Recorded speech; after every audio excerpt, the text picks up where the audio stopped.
Hi, thank you for being here. My name's Lisa Adams. I'm a regional director with OCLC. I'm going to talk with you about CONTENTdm today, some of the things that are new, and share some examples from some current users. So, don't want to disappoint you. The title is very deceiving. This is not a cooking show, but there is a cookbook of some customizations that we'll get to a little bit later in the presentation. So therefore the title, but rather disappointing. Okay.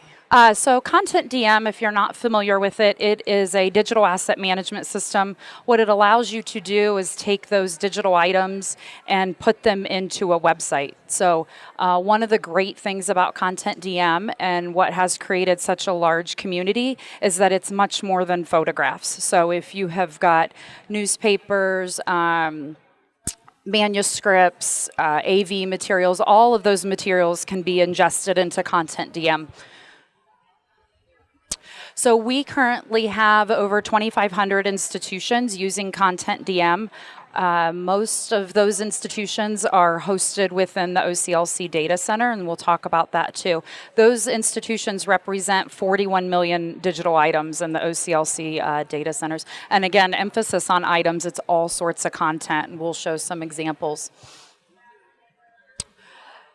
So, in the last about a year and a half, we rolled out an entirely new website. And what this website allows you to do is it's responsive. So if your users are identifying your collections, whether it's on a cell phone or a tablet or looking at it on a screen like this, you're going to see an example that it is it's completely responsive to the type of, let's see if that works. There we go.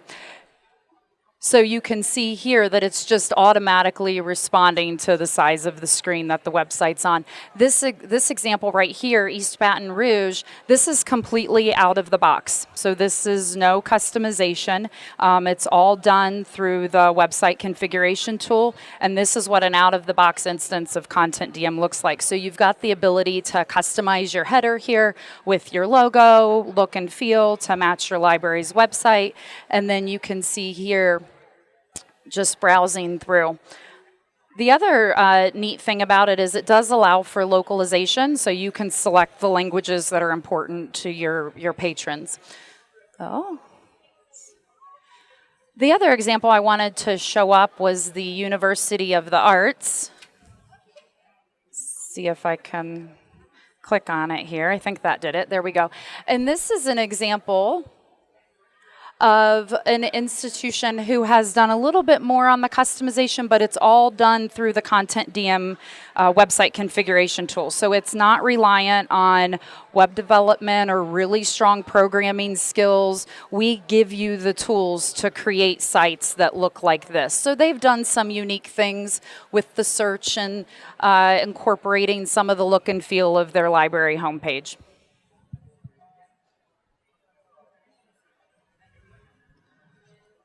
So some of the things when we're talking with the community that currently uses CONTENTdm, these are some of the ways they're describing the tool. So it's scalable. Whether you are just starting off with your digital collections and you want to start with a small collection of 100 photographs, the batch processes allow you to do that.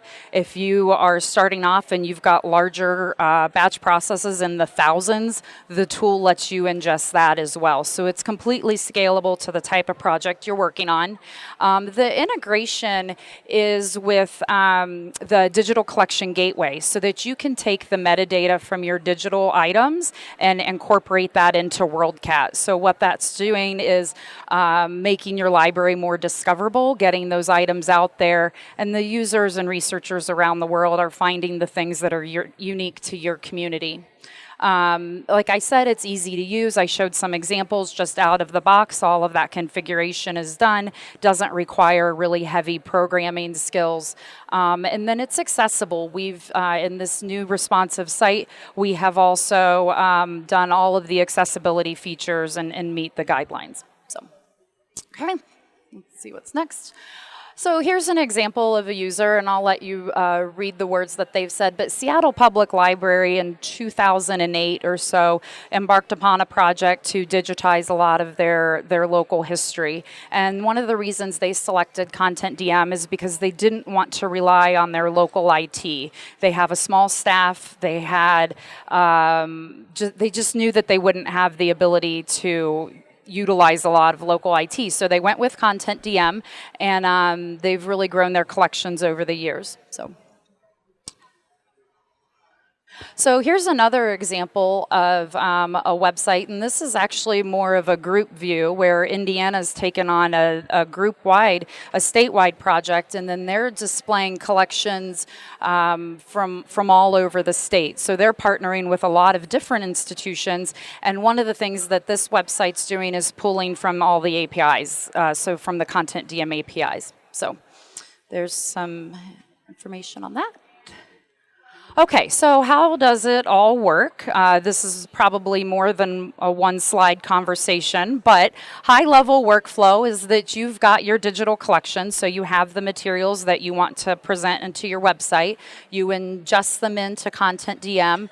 You describe all of the metadata, and it's got a really powerful back-end system that allows you to describe all of that metadata, like we talked about with the batch processing, and then some simple website configuration, and then your website is published. So, and then we talked about, and it doesn't really matter what type of screen you're on, it's responding to the screen size, and then the discoverability, pushing that out into WorldCat, Google with the search engine optimization, and then you can also harvest your content and your collections into DPLA. So,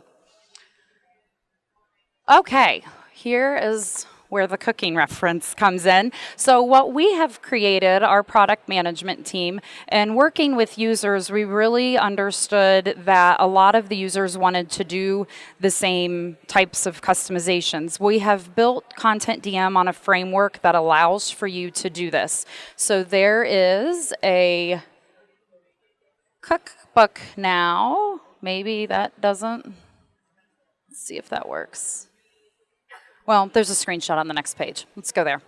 Okay, so advanced website customization. This is all loaded in our help and support pages on the OCLC website. So you can go here, and what we've done is we've created some places where you can go in and copy some of the work that other users have done. So not every user has to recreate the wheel every time you want to do something. If you've seen, if you want to do some customizations with the advanced search box, here's some examples of the way it's been done. If you've got EADs and you want to embed those, well, here's how a user has done it. So it is a copy and paste process, and it's all done within JavaScript and CSS. So it's easy to use. Again, you don't have to have strong programming skills. We've put all of the procedures here for you. So. Okay, so the next few slides are just some examples of CONTENTdm websites where they have utilized some of the collaborative customization features in our new cookbook. So what Frontier Digital Library did, they did some customization with their header here, incorporating their main library page, the advanced search. So all of that had been done through copying some of the script. So that's one example. And then the next one, so the Harry Ransom Center, they have embedded the IIIF API so that they can take advantage of the Mirador viewer. So here's a couple of examples, and then it allows you to really zoom in and, oh no. Phew, I did it.